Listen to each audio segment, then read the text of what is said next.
अस्सलाम वालेकुम स्टूडेंट्स, मैं हूं फरहान यूसुफ और आप तमाम स्टूडेंट्स को वेलकम करता हूं आज के इस एक्सक्लूसिव किस्म के लेक्चर के अंदर। कल हमने एक बहुत मजे की एक वीडियो देखी थी जिसके थ्रू हमने देखा था कि ये जो हमारी केमिस्ट्री है, ठीक है, इसका जो है इसका एप्लीकेशन क्या है, ठीक है, इसका नॉलेज हम कहाँ इस्तेमाल करते हैं। एक समहाउ एक इंट्रोडक्शन मैंने आप लोगों को करवाया था थ्रू वीडियो, ठीक है, और आपने देखा था कि भी कितनी एक वास्ट किस्म की एक नॉलेज रखने वाली एक कहते हैं ब्रांच ऑफ साइंस है, ठीक है। तो आज हम उसी से ही ऑनवर्ड चलेंगे। कल जो है हमने देखा था कि भी हम स्टार्ट कर चुके थे मैक्रोस्कोपिक प्रॉपर्टीज, और मैक्रोस्कोपिक प्रॉपर्टीज मैंने आप लोगों को सिर्फ दो पहले जो पॉइंट्स थे, ठीक है, वो क्लैरिफाई करवाए थे। आज हमने चूंकि उससे ऑनवर्ड मूव करना है, तो देखना ये है कि अब जो आगे हम मूव करेंगे उसमें हम देखना चाहेंगे कि भाई नेक्स्ट पॉइंट हमारे पास क्या है। लेकिन इससे पहले मैं आप लोगों से पूछना चाहूंगा, मैंने फर्स्ट डे आप लोगों को एक समहाउ एक स्कीम बताई थी कि जिसके थ्रू मैंने आप लोगों से कहा था कि भी आप इस स्कीम को यूटिलाइज करेंगे तो आप लोग जो है बहुत अच्छे से पढ़ सकते हैं। हर दिन का काम आप हर दिन जो है वो कवर कर सकते हैं और आप पे बर्डन भी जो है नहीं आएगा, ठीक है। आप हर दिन का काम हर दिन करेंगे तो उससे क्या होगा कि आप पे बर्डन नहीं आएगा। आप हर दिन जो है ना मतलब साथ साथ अपने जो है लेके चलते रहेंगे इन तमाम चीजों को। सो मैं ये पूछना चाहूंगा कि आप में से कौन से स्टूडेंट्स हैं जो कि उस बात को फॉलो भी कर रहे हैं, क्योंकि मुझे नहीं लगता कि आप सबके सब जो है उस बात को फॉलो कर रहे होंगे। तो आपने मुझे बताना है कि भी कौन से स्टूडेंट्स ऐसे हैं कि जो उस बात को फॉलो कर रहे हैं और वो हर दिन का काम उसी तरीके से करते हैं, उसी पैटर्न पर करते हैं जिस तरीके से मैंने आप लोगों को बताया था। चलें, जस्ट मैं चाहता हूं कि आप लोगों के जो कमेंट्स हैं वो भी डिस्प्ले मुझे हो जाए, और उसके बाद फिर जो है मैं आप लोगों से जरा पूछूं कि भाई आप लोग आजकल बिल्कुल वैसे ही काम कर रहे हैं जैसे कि आप लोगों को कहा था या नहीं कर रहे हैं। जी जनाब, आपने बताना है कि आप लोग पढ़ रहे हैं हर दिन का काम हर दिन पढ़ रहे हैं या नहीं पढ़ रहे हैं। और मैंने आप लोगों के लिए एक जो है डिसाइड किया है कि इस वीक के अंदर एक मैंने असाइनमेंट भी आप लोगों को देनी है, और उस असाइनमेंट में भी आप लोग कुछ क्वेश्चंस को सॉल्व करेंगे और उससे भी मजीद आप लोगों को हेल्प मिलेगी। Sir, every day our MCQs are checked incorrectly, please solve this problem। सुनहरा बिल्कुल ठीक है, इसको हम देख लेते हैं। मुझे जरा स्पेसिफाई भी करना कि किस जो है सब्जेक्ट के अंदर आपको ज्यादा प्रॉब्लम आ रही है ताकि उसको हम देख सकें, ठीक है सर। किस बात को, देखो मैंने आपसे पूछा था कि भी आप लोग हर दिन का काम हर दिन पढ़ रहे हैं, और जो मैंने स्कीम बताई थी आप लोगों को कि लाइव लेक्चर लिया, फिर उसको बुक से रीड आउट करना है, फिर उसको सेल्फ राइट करना है, उसके बाद उससे रिलेटेड एमसीक्यूज देखने, तो क्या आप लोग वो कर रहे हैं या नहीं कर रहे हैं। देखा, बच्चे जो हैं बड़े जबरदस्त किस्म के हैं, बात मानते हैं। Sir, what about federal students, ये केमिस्ट्री बुक आर डिफरेंट। सारा इतनी डिफरेंट नहीं है, थोड़ी बहुत डिफरेंट है, साइज डिफरेंट है आप लोगों की तो, ठीक है। और उसके बाद जो आप लोगों के टेक्निकल एस्पेक्ट्स होते हैं वो डिफरेंट हैं। सारा उसके लिए हम एक मैकेनिज्म डेवलप कर रहे हैं, वो आप लोगों को जल्द बता दिया जाएगा। उसमें कोई ऐसा बात नहीं है, ठीक है, कोई जो है इतनी बड़ी बात नहीं है। सारा कुछ ऑलमोस्ट सेम है, ठीक है। आपने देखा होगा जो भी हम टॉपिक डिस्कस कर रहे होते हैं वही टॉपिक रेप्लिकेट होता है सारा आपकी बुक के अंदर भी, ठीक है। सिर्फ एक साइज का डिफरेंस है, ठीक है। और जो आप लोगों के टेक्निकल टार्ट के क्वेश्चंस होते हैं जो सेपरेट साइड में लिखे होते हैं ना, एक्टिविटी टार्ट की जो होती है, ठीक है, सिर्फ उसमें डिफरेंस है, इतना खास कोई डिफरेंस नहीं होता, ठीक है जी। लेकिन हम इसको देख रहे हैं, इंशाल्लाह जल्दी मैं आप लोगों को इस बारे से बताऊंगा। लेकिन ये है कि जो टॉपिक हम पढ़ रहे हो उसमें कहीं डिफरेंस आपको लगता हो तो आप फौरन से पिन पॉइंट किया करें ताकि मैं आपको वो भी बता दूं, ठीक है जी। कोई इशू नहीं है, ठीक है, आप बेफिक्र रहें। सर, मैं कर रही हूँ बहुत जबरदस्त देख रहा, ठीक है, और सिद्रा भी कह रही, मैं भी कर रही हूँ। आप पे सबके मैं बिलीव रखता हूँ, ठीक है। आप लोग बहुत सिंसियरली ये बात मुझे कह रहे होंगे कि हम तैयारी करते हैं, साथ साथ पढ़ रहे हैं, और जो है मैं आपकी बात पे बिलीव करता हूँ, ठीक है भाई, क्योंकि आप सब स्टूडेंट्स बहुत अच्छे स्टूडेंट्स हैं, ठीक है, अच्छे स्टूडेंट्स हैं तो जाहिर सी बात है फिर पढ़ेंगे भी अच्छे तरीके से और अच्छे से प्रिपेयर भी करेंगे, ठीक है जी। सर, मैं भी कर रही हूँ याद, ऐसे भी हसन कह रहे हैं मैं भी कर रहा हूँ याद, ठीक है जी, बहुत जबरदस्त, ठीक है। अच्छा, अब हमने लास्ट जो पॉइंट डिस्क्राइब किया था वो basic topic macroscopic properties of dynamic equilibrium के हवाले से था। What is dynamic equilibrium? क्या आप लोगों को याद है डायनामिक इक्विलिब्रियम क्या होता है? मैंने आप लोगों को बताया भी था, उससे रिलेटेड मैंने एक एनिमेशन भी आप लोगों को दिखाई थी। क्या आप लोगों को पता है कि डायनामिक इक्विलिब्रियम का मतलब क्या होता है? जल्दी से बताने आपने यस और नो, ठीक है। यस और नो में आपने आंसर देना है कि क्या आपको डायनामिक इक्विलिब्रियम का पता है। सर, आप वीकली टेस्ट ले लिया करें। देखो अनाप, हम जो है आप लोगों के सामने प्लान हमने रखा हुआ है एकेडमिक कैलेंडर की फॉर्म के अंदर, वो उसको फॉलो करेंगे। आप लोगों का हर दिन टेस्ट हो रहा है एमसीक्यूज की फॉर्म के अंदर, और उसके बाद मंथली टेस्ट भी आप लोगों का होगा, ठीक है। सो कोई इशू नहीं है, वो आप लोगों की तैयारी हम साथ साथ करवाते रहेंगे। आपसे कहा असाइनमेंट मैंने आप लोगों को देनी है। सर, मैंने भी याद कर लिया है। ठीक हो गया। अब बताएं कि डायनामिक इक्विलिब्रियम का आपको पता है? मैं तो डेफिनेटली कर रही हूँ। जबरदस्त भी जानिया, क्या ही बात है आप लोगों की। तो आप लोगों को डायनामिक इक्विलिब्रियम का अगर पता है तो फिर आप लोगों को डेफिनेशन भी आती होगी। ठीक है, तो कोई डेफिनेशन जो है वो सुनाएगा मुझे, हाथ रेज करना है आप लोगों ने कि भी डेफिनेशन सुनाएगा कोई मुझे। अगर कोई सुनाने के लायक है, सुनाना चाहता है तो अपना हाथ रेज करेगा और मुझे अंदाजा हो जाएगा कि इस बच्चे को आता है या नहीं आता। ठीक है, अच्छा, सो चले भी हम बिलीव रखते हैं कि आप लोगों ने पढ़ा हुआ है इस चीज को। डायनामिक इक्विलिब्रियम आपको आता है। पहला पॉइंट क्या पढ़ा था हमने लास्ट टाइम? हमने ये चीज डिस्क्राइब की थी कि इक्विलिब्रियम जो है, ठीक है, वो सिर्फ और सिर्फ एक क्लोज कंटेनर में। क्लोज कंटेनर का मतलब क्या होता है? मैंने आप लोगों के सामने एक पिक्चर बनाई थी, डायग्राम बनाई थी, मजे की डायग्राम थी ना वो। एक बीकर थी, ठीक है, इसमें हमारे पास था लिक्विड। ठीक है, हमने कहा था भी कि टेम्परेचर थोड़ा सा भी प्रोवाइड करेंगे तो इससे फिर क्या होगा कि भाई इससे जो है ये वाटर यानी लिक्विड जो है वो एवेपोरेट करना शुरू कर जाएगा। अब अगर मैं इस बीकर को बंद नहीं करता, ठीक है, तो क्या होगा? यही वेपर्स एटमॉस्फेयर का हिस्सा बन जाएंगे। बिल्कुल सही है भी, नैना ने हाथ खड़े कर दिए हैं, मींस कि हम नैना से सुनने वाले हैं। और लीबा भी कहती है कि मैंने भी जो है वो तैयारी की हुई है, तो आप मुझसे भी पूछ सकते हैं। ठीक है, अच्छा, तो मैं आपसे कह रहा था कि लिक्विड है, उसके वेपर्स बन रहे हैं। अगर ये ओपन है तो यही वेपर सारे के सारे एटमॉस्फेयर का हिस्सा बन जाएंगे। ठीक हो गया।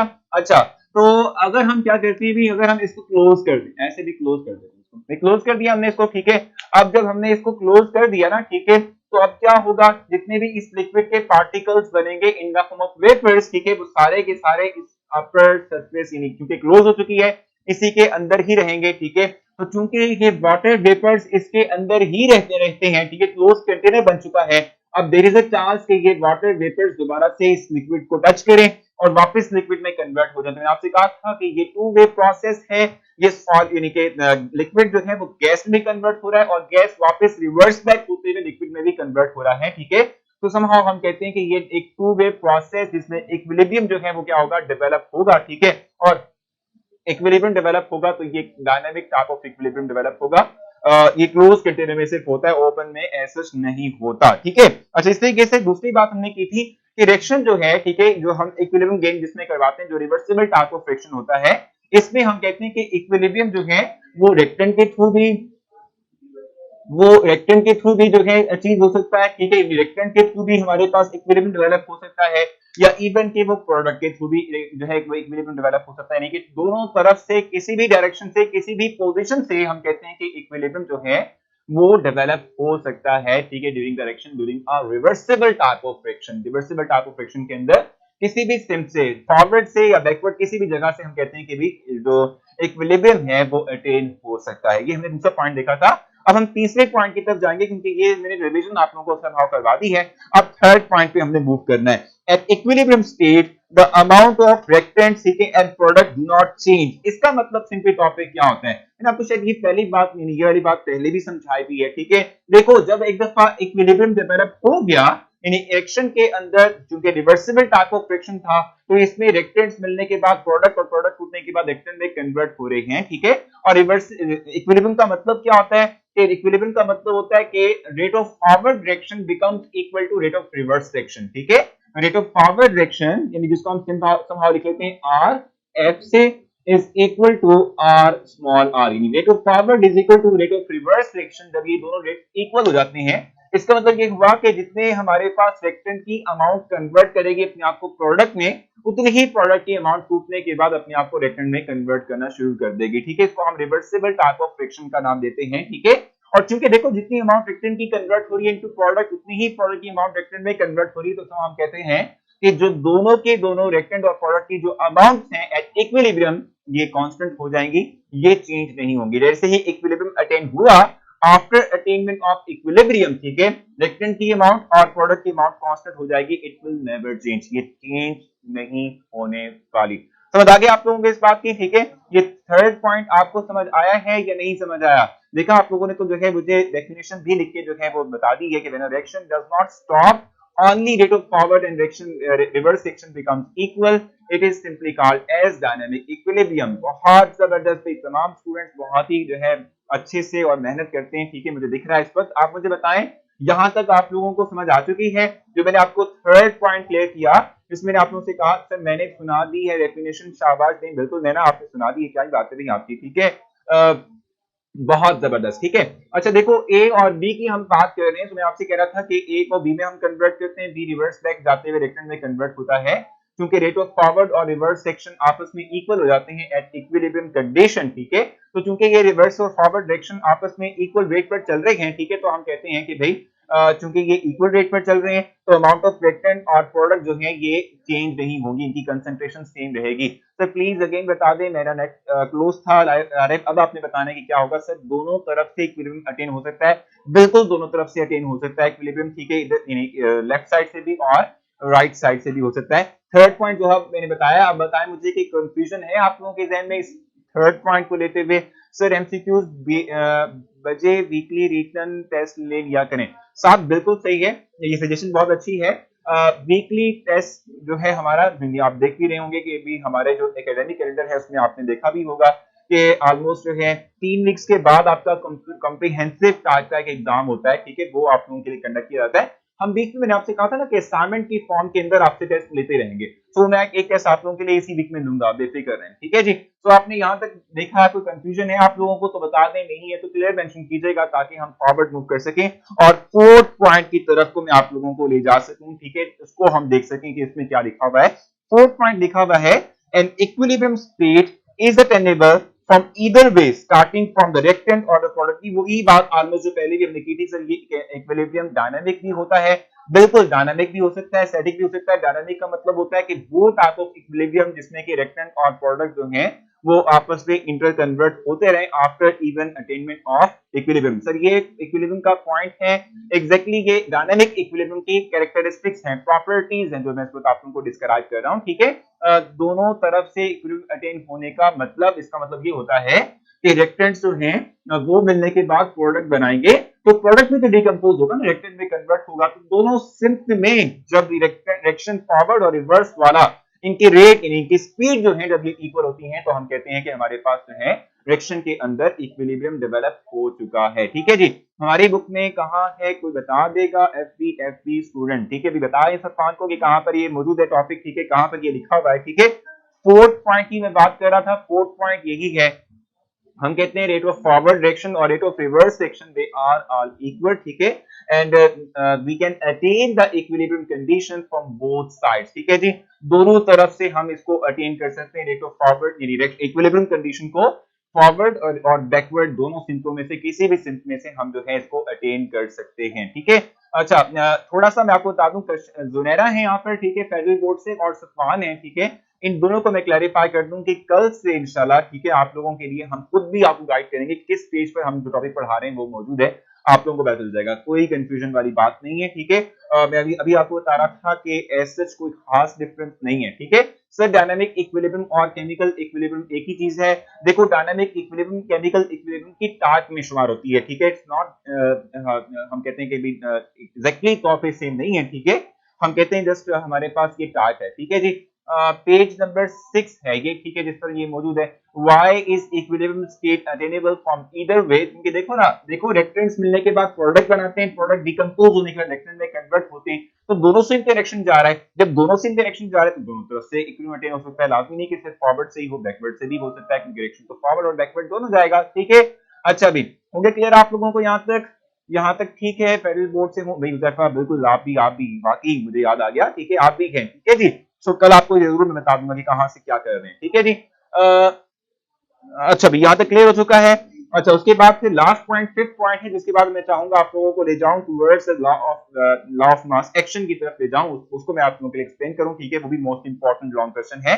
अच्छा so an equilibrium state can be disturb, ठीक है, एंड अगेन अचीव, ठीक है, under the given conditions of concentration, ठीक है, प्रेशर एंड टेम्परेचर, ठीक है। हम ये बात कहते हैं कि भाई कुछ कंडीशंस हमारे पास होती हैं किसी रिएक्शन को करने के लिए। सर मुझे आपके बोलने का स्टाइल बहुत पसंद है भाई, बड़ी बात है, थैंक यू सो मच भी, बहुत बहुत शुक्रिया।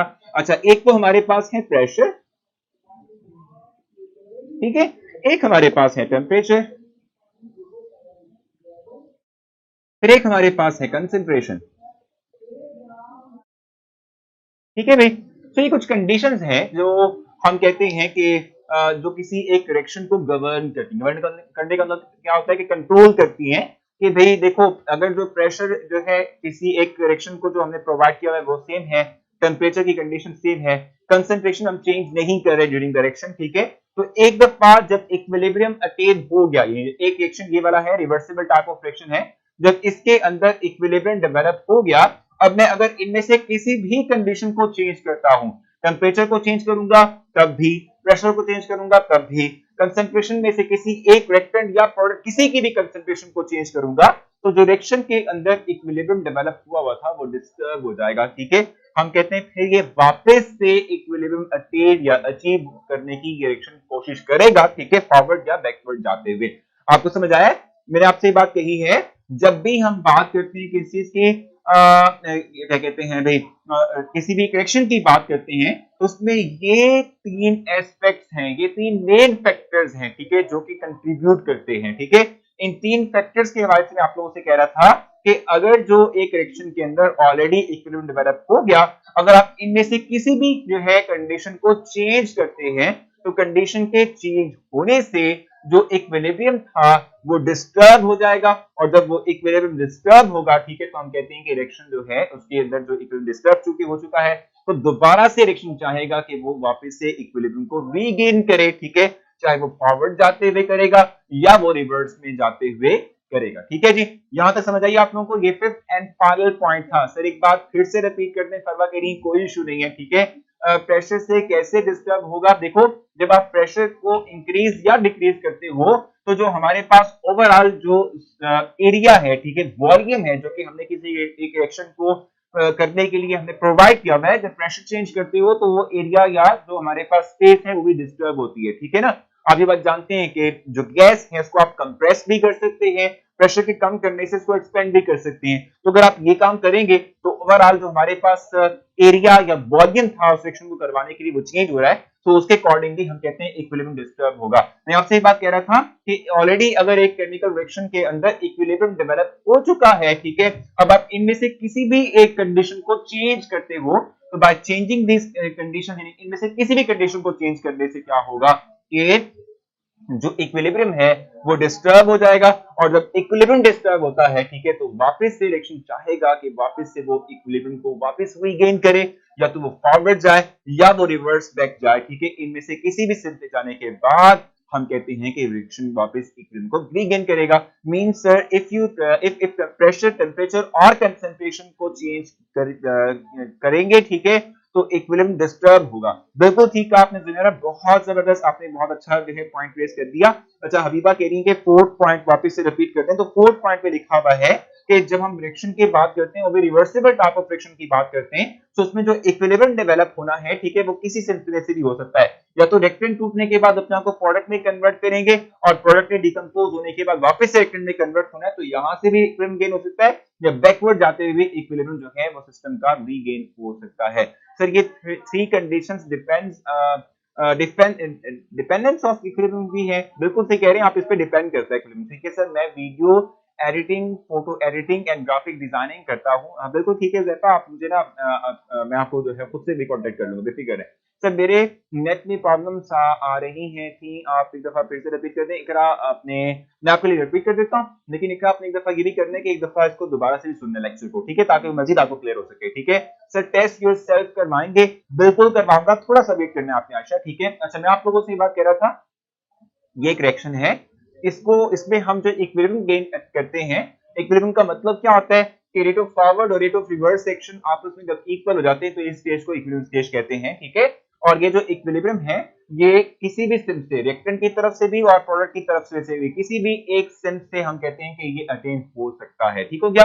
और मैंने लास्ट पॉइंट आपसे कहा था कि जब एक दफा रिएक्शन के अंदर इक्विलिब्रियम आ जाए, ठीक है, तो इस सूरत में अगर हम इनमें से किसी भी कंडीशन को चेंज करते हैं, प्रेशर को चेंज कर दिया, अभी टेम्परेचर को कर दिया, या कंसंट्रेशन को चेंज कर दिया, इनमें से किसी कंडीशन को भी आप चेंज करेंगे, तो अल्टीमेटली रिएक्शन जो है उसमें जो इक्विलिब्रियम डेवलप हुआ था वो डिस्टर्ब हो जाएगा, वापस से रिएक्शन चाहेगा कि वो इक्विलिब्रियम को रीगेन कर ले, ठीक है, री इंश्योर कर ले, ठीक है। सो हम कहते हैं कि इक्विलिब्रियम डिस्टर्ब होगा बाय चेंजिंग दीस पैरामीटर्स, ठीक हो गया। सर वन रिएक्शन में इक्विलिब्रियम फॉरवर्ड या रिवर्स दोनों में से किसी भी, बिल्कुल सही कह रहे हैं अब्दुल्ला, सर मैं उर्दू मीडियम से की स्टूडेंट हूँ, तो टेस्ट उर्दू मीडियम में भी अवेलेबल कर दें। तो आज ही मैं इस पे बात करता हूँ, बेफिक्र करें, इंशाल्लाह इनको भी करते हैं। ठीक है सर, कंप्यूटर की क्लासेस नहीं क्यों होंगी, क्या होंगी क्लासेस कंप्यूटर की, जल्दी स्टार्ट हम कर देंगे सर। आप बुक पे पॉइंट भी हेडिंग करवा दें। देखो दूबा, यहाँ तो ऑलरेडी पॉइंट्स बने हुए ना, ठीक है, इनमें मजीद अगर हम थोड़ा सा करेंगे, इसको और मजीद शॉर्ट कर देंगे तो वो पॉइंट रहेगा नहीं। ठीक है सर, फिफ्थ पॉइंट में कंसंट्रेशन किस चीज की, कंसंट्रेशन ऑफ रिएक्टेंट भी हो सकती है, वो कंसंट्रेशन ऑफ प्रोडक्ट, इनमें से किसी भी कंसंट्रेशन को चेंज करोगे तो अल्टीमेटली आप कहते हो कि जो इक्विवेलेंट था वो डिस्टर्ब हो जाएगा। ठीक है, समझ आ गई आप लोगों को। सर ये आप पॉइंट की हेडिंग बनवा दें। अच्छा देखो पॉइंट्स ऑलरेडी, देखो मैं आपको बता दूं ये इंपॉर्टेंट लॉन्ग क्वेश्चन है, पहली बात। ठीक है, दूसरी बात ये कि एक एक जो है लाइन का ये पॉइंट है, ठीक है, तो उसमें आप हेडिंग बनाएंगे तो कुछ फर्क नहीं पड़ने वाला। ठीक है, ऑलरेडी आप एक हेडिंग के अंदर इन तमाम पॉइंट्स को पॉइंट की शक्ल में राइट कर सकते हैं। ठीक है, थर्ड वाला रिपीट करते हैं लीजा।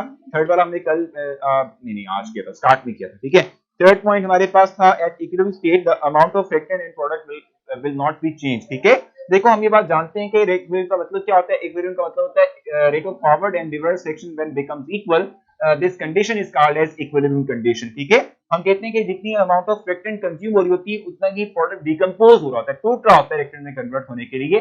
तो चूंकि दोनों सिंक में दोनों तरफ जो है हम कहते हैं कि अमाउंट्स जो है वो इक्वली तौर पे एक्सचेंज हो रही है, तो ना तो रिएक्टेंट की कंसंट्रेशन में फर्क आएगा, ना ही कोई प्रोडक्ट की कंसंट्रेशन में एज सच फर्क आने वाला है। सर मेरे अंदर सिंगिंग, बिल्कुल ठीक है भाई, या मैंने देख लिया, आपने जो है मेंशन किया हुआ, आपकी आवाज बहुत अच्छी है, तो आप मुझसे कांटेक्ट कीजिएगा। मैंने भी अनाउंस नहीं किया, जैसे अनाउंस करूंगा फिर आपको बताऊंगा। ठीक है, अच्छा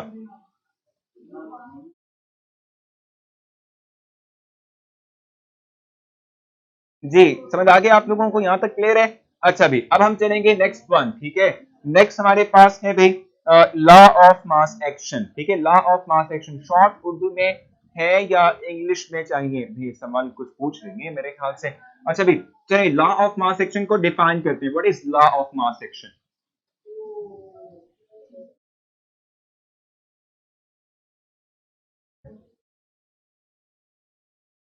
तो लॉ ऑफ मास एक्शन जो है इसको हम डिस्क्राइब कर लेते हैं।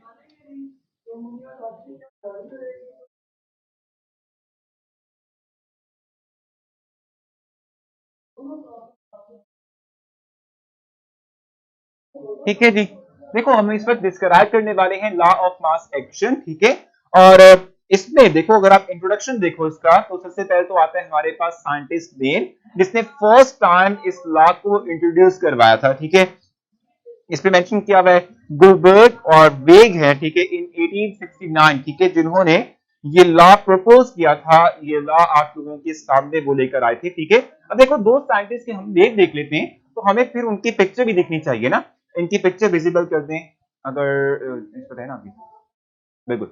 सो इस वक्त आपकी स्क्रीन पर आ चुकी है, आगे, ठीक है।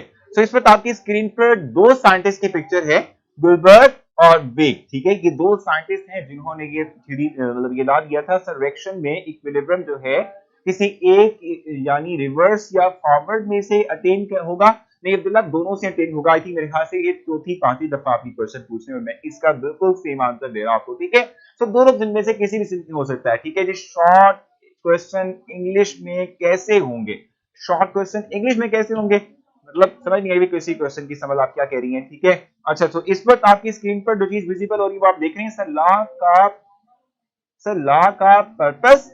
देखो आयशा, पर्पस का मतलब देखो मैं आपको बताने लगा था, अभी देखो हम डिफाइन किया, अभी हमने इक्विलिब्रियम को डिफाइन किया था, इक्विलिब्रियम के हमने रेट के वर्ड को यूटिलाइज किया था। रेट का मतलब क्या होता है, स्पीड ऑफ फ्रिक्शन। ठीक है, सो ये रेट किस चीज पे मुनहसर करता है, किस पे डिपेंड करता है, लॉ ऑफ मास एक्शन इस चीज को डिफाइन करता है। यानी पहले हमने देखा डायनेमिक और स्टैटिक इक्विलिब्रियम को डिफाइन कर लिया, अब उसकी डेफिनेशन में जो सीधा सीधा पॉइंट मैंने मोस्ट इंपॉर्टेंट पॉइंट है उसको हम फर्दर जो है प्रूव करने के लिए हम ये लॉ प्रपोज करते हैं, और इसका ये पर्पस है। ठीक है, तो आप लोगों ने देख लिए साइंटिस्ट, दोनों साइंटिस्ट की पिक्चर आपको इस वक्त विजिबल है आपकी स्क्रीन पर। ठीक है, ये है हमारे पास क्या, गुलबर्ग और वेग, जिन्होंने 1869 के अंदर, ठीक है, ये लॉ जिसको हम इस वक्त डिफाइन करने जा रहे हैं, ठीक है, ये फॉरवर्ड किया था, आप लोगों तक पहुंचाया था। ठीक है, और इसे हम जो है आगे फर्दर इसको डिफाइन भी करेंगे। ठीक है जी, भाई क्लियर है आप लोगों को यहां तक, बताने आप लोगों ने पिक्चर देखी आप लोगों ने, जल्दी जल्दी। जबरदस्त हो गया ना नैना, आप आपने भी देख ली, ठीक है। What about equilibrium in physics? Physics वाले सवाल आप बताएंगे, फिजिक्स वाले बताएंगे आपको, ठीक है। चलिए भी जबरदस्त हो गया, ठीक है। अब इनकी पिक्चर इनकी जो है वो स्क्रीन से रिमूव करते हैं, ठीक है। और उसके बाद फिर हम क्या करने वाले हैं, इस पर बेसिकली डेफिनेशन राइट करेंगे, लॉ ऑफ मास एक्शन जो है, ठीक है, इसको डिफाइन करेंगे। पिक्चर रिमूव कर दी इनकी स्क्रीन से, जबरदस्त हो गया, ठीक है भाई। अच्छा जी, सो डिफाइन करते हैं, ठीक है। देखो अभी हमने बात की थी डायनामिक इक्विलिब्रियम की हमने बात की थी। इसका मतलब क्या था? हमने कहा था कि भी एक ऐसी स्टेज रिवर्सिबल डायरेक्शन के अंदर कि जिसमें रेट ऑफ फॉरवर्ड डायरेक्शन और rate of backward direction equal हो जाएगा। अब ये रेट ऑफ फॉरवर्ड और बैकवर्ड का मतलब सिंपली तौर पे क्या होता है? Speed of friction. तो स्पीड या रेट जो है किसी भी डायरेक्शन का, वो किन पॉइंट्स पे मुनहसिर करता है, किन चीजों पे डिपेंड करता है? बेसिक तौर पे ये लॉ इसी चीज को डिफाइन करेगा, ठीक है। ये लॉ क्या करेगा? इसी चीज को डिफाइन करेगा। सर जिस रिएक्शन में प्रोडक्ट में गैस बने, तो वो रिएक्शन जो है वो डायनामिक इक्विलिब्रियम में कैसे में आ सकते हैं। देखो चाहे वो किसी भी फिजिकल स्टेट में कोई रिएक्शन हो रहा हो, अगर रिवर्सिबल है तो उसमें डायनामिक भी हो सकता है, उसमें स्टैटिक दोनों हो सकते हैं, ठीक है। सर हर सब में इक्विलिब्रियम सेम होता है? नहीं समझ नहीं, हर सब मतलब सब्जेक्ट की बात कर रही हैं आप, ठीक है। देखो मैं आपको बताऊं कि इक्विलिब्रियम का मतलब आप केमिस्ट्री के अंदर तो ये लेते हैं, rate of forward and reverse section. Equilibrium का मतलब आप ये भी ले सकते हैं, बैलेंसिंग को इक्विलिब्रियम कहते हैं, ठीक है। जैसे फॉर एग्जांपल ये मेरे पास एक मार्कर है, ठीक है, मैं इसको इस तरीके से यहाँ पर एडजस्ट करूं कि ये ऐसे ही रहे, ठीक है, ये नीचे ना गिरे, तो ये बेसिक टॉपिक इक्विलिब्रियम है। ये एक इक्विलिब्रियम की कंडीशन, ये फिजिक्स में इस तरीके से आप लोग इसको डिफाइन कर लेते हैं, ठीक है। सो इक्विलिब्रियम को आप डिफरेंट वेज में डिफाइन कर सकते हैं, लेकिन इसका अल्टीमेट मतलब होता है बैलेंसिंग। चाहे वो इन केमिकल रिएक्शन हो, चाहे वो फिजिकल फिनोमिना के अंदर हो, जिस तरह से भी आप लोग कर रहे हैं, ठीक है भाई। अच्छा, so law of mass action को जल्दी से डिफाइन कर लेते हैं। The rate at which a substance react is directly proportional to its active mass and and the reacting substances, ठीक है जी। जल्दी से देख लेते हैं, ऑफ द रिएक्टिंग सब्सटेंसेस, ये कर लेते हैं। The rate at which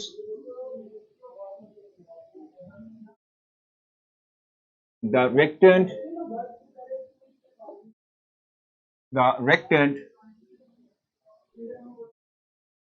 combine is directly proportional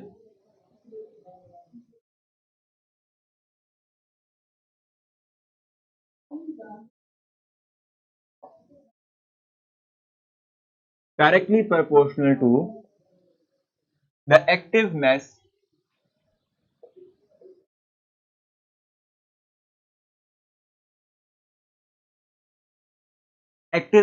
of reacting species, ठीक है भाई।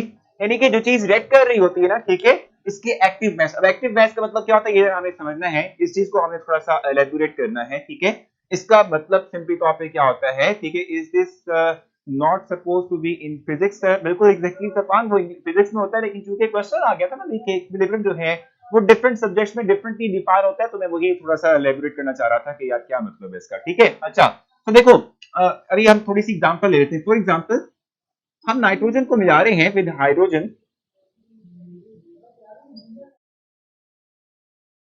ठीक है। इसके थ्रू हमारे पास बनता है NH3, 2NH3 बनता, ठीक है भाई। अब देखो ये एक रिएक्शन क्या है, रिवर्सिबल टाइप ऑफ रिएक्शन। ये हमारे पास क्या है, एक रिवर्सिबल टाइप ऑफ रिएक्शन है, ठीक है।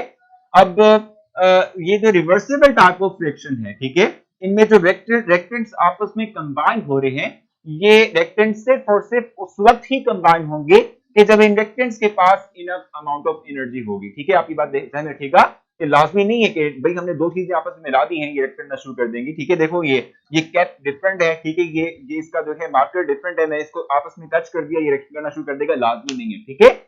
दो चीजों को हम मिलाते हैं तो ये उस वक्त ही आपस में मिलती हैं जब इनके पास मिनिमम अमाउंट ऑफ एनर्जी जो है, जो कि सफिशिएंट अमाउंट ऑफ एनर्जी जो कि हम कहते हैं minimum amount of energy require होती है स्पीशीज को आपस में रिएक्ट करवाने के लिए, ठीक है, वो कम से कम इनके पास हो, तभी ये रिएक्ट करते हैं और अपने आप को फाइनल प्रोडक्ट में कन्वर्ट करते हैं, ठीक है जी। रिएक्टेंट्स जो हैं आपस में अपने आप को रिएक्ट करवाएंगे और फाइनल प्रोडक्ट में अपने आप को कन्वर्ट करेंगे सिर्फ उस सूरत में जब इनके पास कम से कम एनर्जी रिक्वायर होगी। तो वो रिएक्टेंट या रिएक्टेंट का वो मैस, ठीक है, कि जो हम कहते हैं कि जो है इनफ एनर्जी रखता हो अपने पास कि वो अपने आप को प्रोडक्ट में कन्वर्ट कर सके, इसको हम कहते हैं एक्टिव मास। इसको क्या कहते हैं हम? इसको हम एक्टिव मास का नाम देते हैं। ठीक है, भी रिपीट ही मैं कर रहा हूँ, इसको तो मैं समझा रहा हूँ, ऐसा कुछ भी नहीं अभी तक मैंने जो है आगे लेके चला। लॉ ऑफ मास सेक्शन की हम बात कर रहे हैं। रेट का मतलब क्या होता है? स्पीड। ठीक है, स्पीड ऑफ फ्रैक्शन जो है, ठीक है, ये डिपेंड करती है किस चीज के ऊपर डिपेंड करती है? ये डिपेंड करती है अमाउंट ऑफ रिएक्टेंट्स के ऊपर। और अमाउंट ऑफ रिएक्टेंट्स में से भी कौन सी अमाउंट ऑफ रिएक्टेंट कि जिनके पास वो सफिशिएंट अमाउंट ऑफ एनर्जी हो जिसकी तहत ये रिएक्टेंट्स रिएक्ट करेंगे और अपने आप को प्रोडक्ट में कन्वर्ट करेंगे। So rate of reaction is directly proportional. Directly proportional का मतलब क्या होता है कि एक चीज के इंक्रीज करने से दूसरी चीज भी क्या करे? इंक्रीज करे। ठीक है, सो रेट ऑफ रिएक्शन बढ़ेगा जब हमारे पास वो अमाउंट ऑफ रिएक्टेंट होगी ज्यादा मिकदार में कि जिसके पास सफिशिएंट एनर्जी हो कि वो अपने आप को प्रोडक्ट में कन्वर्ट कर सकें। अब क्लियर हुआ आप लोगों को? एक्टिव मास का मतलब क्या होता है कि वो हमारे पास रिएक्टेंट्स, ठीक है, जिनके पास जो कम से कम एनर्जी जो रिक्वायर होती है किसी रिएक्टेंट को प्रोडक्ट में कन्वर्ट करने के लिए वो हो इनके पास। ठीक है, इसे हम कहते हैं active mass of the reactant. ठीक है जी, सो इस पे डिपेंड कर रही होती है। क्लियर है आप लोगों को? ठीक हो गया, जबरदस्त है भी। ठीक है, सो अब आपसे जो है कल मुलाकात होती है। आप अपना बहुत सारा ख्याल रखें, कल इंशाल्लाह मिलते हैं। और प्री बोर्ड में यहाँ टेस्ट सेशन हुआ था, बिल्कुल टेस्ट सेशन हुआ था एग्जैक्टली, तो मुझे उनका अभी इस वक्त याद नहीं है। ठीक है, चलिए भी देख लेंगे। बहुत जबरदस्त भाई। ठीक है, मिलते हैं इंशाल्लाह। कलर यार सेम रहता है ना, देखो जब इक्विलिब्रियम डेवलप हो जाएगा तो रेक्टेंगल और प्रोडक्ट की अमाउंट तो चेंज होने नहीं वाली, तो कलर सेम रहेगा। ठीक है, वो चेंज नहीं होगा, रिमेन सेम एग्जैक्टली टॉपिक। ठीक है, अब आपसे कल मुलाकात होती है। आप अपना बहुत सारा ख्याल रखें, दुआ में याद रखिएगा। अल्लाह हाफिज।